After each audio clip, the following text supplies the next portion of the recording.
Pagpapatuloy ng ating pagkilala sa ilan nating mga kapuso na walang pinipiling panahon para tumulong.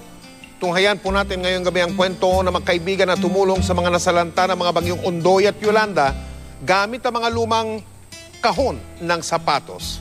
Kung paano sila naging inspirasyon sa iba. Narito po ang pagtutok ni Bernadette Reyes. 5 taon ng guro si Kristan Hutko, pero ito ang unang taon niya bilang public school teacher sa Quezon City. Hindi gaya ng klase sa private school na kaunti lang ng estudyante.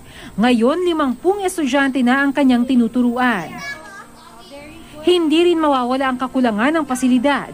Sa kabila ng mga personal na pangangailangan, bukas pa rin sa puso ni Teacher Chris ang tumulong sa kapwa, lalo na sa mga nasalanta ng bagyong Yolanda. At maging ang kanyang mga estudyante, nagboluntaryo kahit na sila mismo ay kapos din.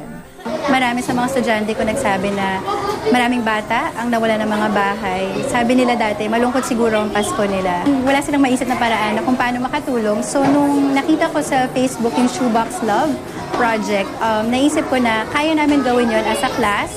Proyekto ng magkaibigang Erica Paredes at Margo Cortez, ang Shoebox Love.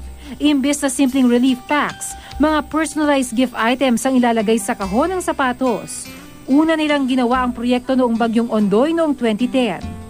Hindi inasahan ni na Erica at Margo ang naging positibong tugon sa kanilang proyekto. We have like a whole range from people that personally just give us a box like this is from me to companies doing it as their Christmas thing. This is only like 1/60th of the shoe boxes. I have about 150 shoe boxes here. There's approximately 1,500 total. Already. That's just certain locations.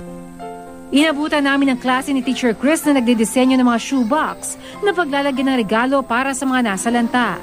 Wala man daw silang mailagay sa loob ng kahon, pinaghirapan at pinaganda nila ang mga lalagyan para kahit papaano'y mapangiti ang makakatanggap nito. With the help of some friends, sila yung nag-donate ng items sa loob. Yung mga estudyante ko nag-decorate ng boxes, tsaka naglagay ng mga Christmas messages. Merry Christmas! Bernadette Reyes, Nakatutok, 24 Oras.